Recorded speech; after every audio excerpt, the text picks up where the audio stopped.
dapat berjumpa kembali di mata kuliah Filsafat Umum.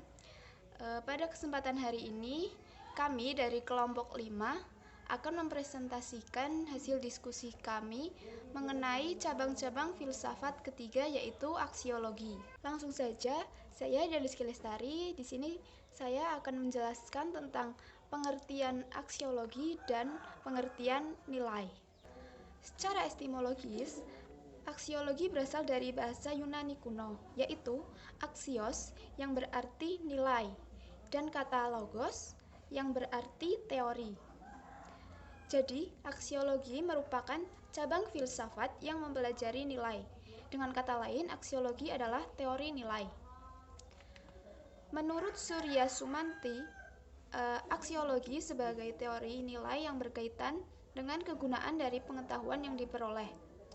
Aksiologi dalam Kamus Bahasa Indonesia adalah kegunaan ilmu pengetahuan bagi kehidupan manusia. Kajian tentang nilai-nilai, khususnya etika.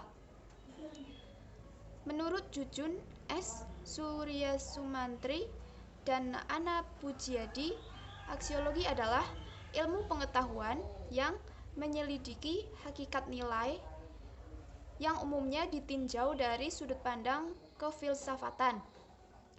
Nama lain dari bidang kajian aksiologi ini disebut dengan teori nilai. Teori nilai ini membahas mengenai kegunaan atau manfaat pengetahuan. Kemudian materi berikutnya yaitu tentang pengertian nilai itu sendiri. Dalam pembahasan aksiologi, nilai menjadi fokus utama. Nilai dipahami sebagai pandangan, cita-cita, adat, kebiasaan, dan lain-lain yang menimbulkan tanggapan emosional pada seseorang atau masyarakat tertentu. Dalam filsafat, nilai akan berkaitan dengan logika, etika, dan estetika. Logika akan menjawab tentang persoalan nilai kebenaran, sehingga dengan logika kita akan diperoleh sebuah keruntutan.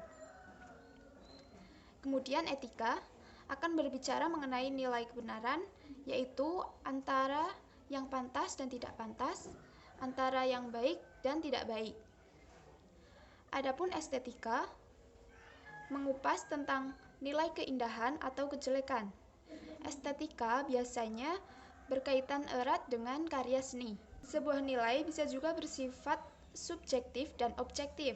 Nilai subjektif dan objektif akan sangat bergantung pada perasaan dan intelektualitas yang hasilnya akan mengarah pada perasaan suka atau tidak suka, senang atau tidak senang. Nilai akan subjektif bila subjek sangat berperan dalam segala hal. Sementara nilai objektif jika ia tidak bergantung pada subjek atau kesadaran yang menilai. Baik, saya Dini Silviani, NIM 065, akan menjelaskan tentang teori nilai dalam aksiologi. Nilai yang dimaksud di sini adalah sesuatu yang dimiliki manusia untuk melakukan berbagai pertimbangan tentang apa yang dinilai. Ada perbedaan antara pertimbangan fakta dan pertimbangan nilai. Fakta berbentuk penyataan. Ia dapat ditangkap dengan panca indera. Sedangkan nilai hanya dapat dihayati.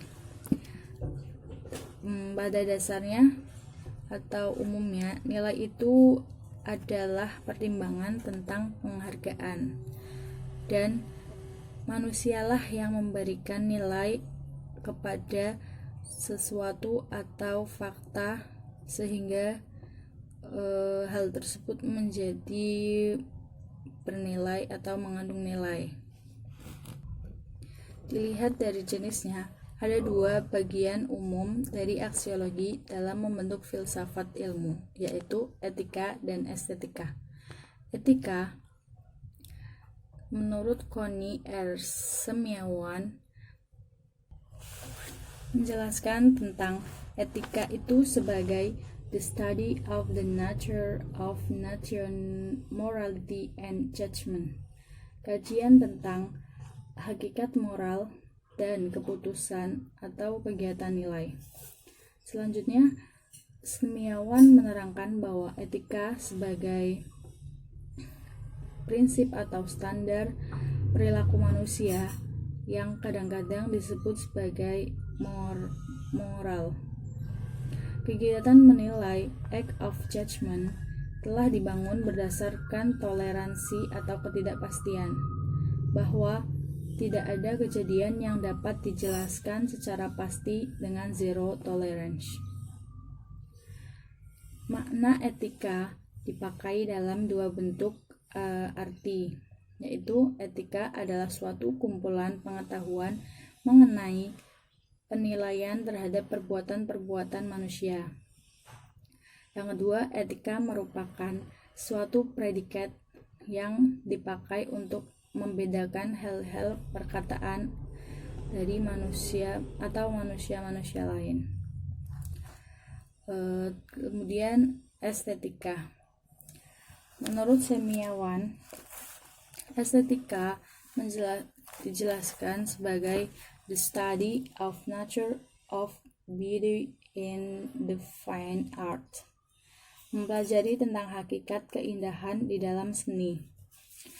Estetika merupakan cabang filsafat yang mengkaji tentang hakikat indah dan buruk. Estetika membantu mengarahkan dalam membentuk suatu persepsi yang baik dari suatu pengetahuan ilmiah agar ia dapat mudah dipahami oleh khalayak luas. Estetika juga berkaitan dengan kualitas dan pembentukan mode-mode yang estetis dari suatu pengetahuan ilmiah itu. Nah, adapun sifat-sifat dari pengetahuan ilmiah ada 3, yaitu universal, dapat dikomunikasikan atau communicable, dan yang ketiga progresif. Yang dimaksud universal di sini yaitu berlaku untuk umum, sehingga pengetahuan itu bisa dibagi kepada semua orang. Yang kedua adalah dapat dikomunikasikan, maksudnya yaitu bahasa yang digunakan mudah dipahami oleh orang banyak. Dan yang terakhir adalah progresif, adanya kemajuan, perkembangan, dan peningkatan sehingga kita bisa merasakan adanya progresivitas pengetahuan tersebut. Baik, sekian penjelasan dari saya. Terima kasih. Saya Amelia Larsati sebagai pemateri 3. Di sini saya akan menjelaskan tentang hierarki nilai dan korelasi filsafat ilmu dan aksiologi. Menurut Sutarjo Wiramihaja, ada 3 pandangan tentang hierarki nilai. Pertama, kaum idealis berpandangan secara pasti terhadap tingkatan nilai, di mana nilai spiritual lebih tinggi daripada nilai non-spiritual.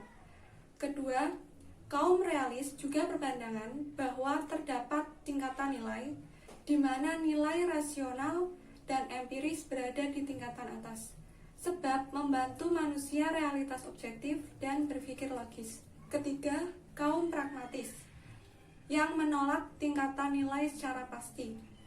Menurut mereka, suatu hal dikatakan baik apabila memuaskan kebutuhan yang penting dan memiliki nilai instrumental. Korelasi filsafat ilmu dan aksiologi.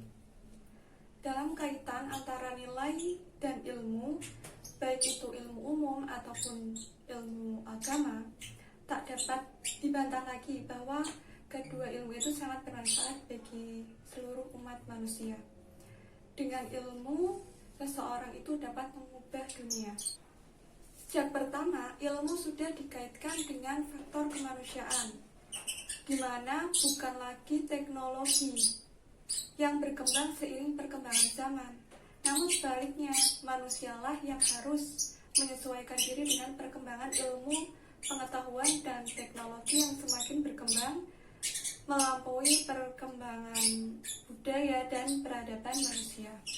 Dalam landasan aksiologi ilmu Islam, Al-Quran mengemukakan tentang realitas agar manusia mau memikirkan sesuatu dan tidak hanya mengandalkan akal semata-mata.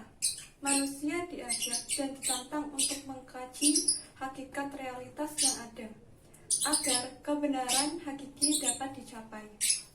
Islam sebagai ilmu agama yang menjunjung tinggi nilai ilmu pengetahuan dan akal pikiran manusia mempunyai beberapa pertimbangan, terutama yang berkaitan dengan arah dan tujuan ilmu pengetahuan. Perkenalkan, nama saya Ika Anandayani, NIM 2519060. Di sini saya akan menjelaskan mengenai poin terakhir, yaitu implikasi aksiologi dalam pendidikan.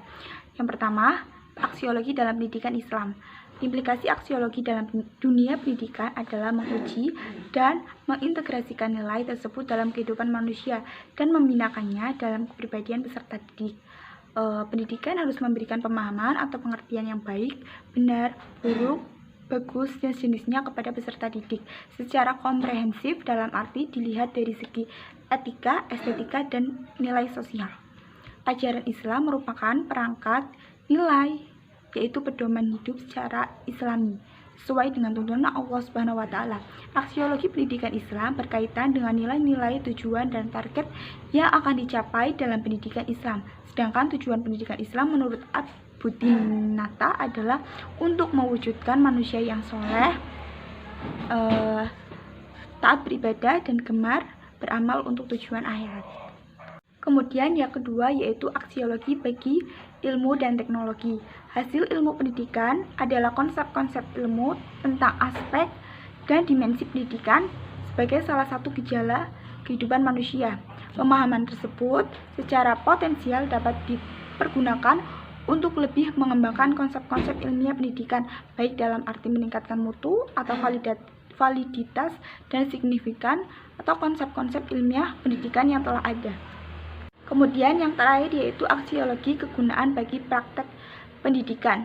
Pemahaman tenaga kependidikan secara komprehensif dan sistematis turut serta dalam membunuhkan rasa kepercayaan diri dalam melakukan tugas-tugas profesionalnya. Hal ini terjadi karena konsep-konsep ilmiah pendidikan menerangkan prinsip-prinsip bagaimana orang melakukan pendidikan. Sekian dan terima kasih.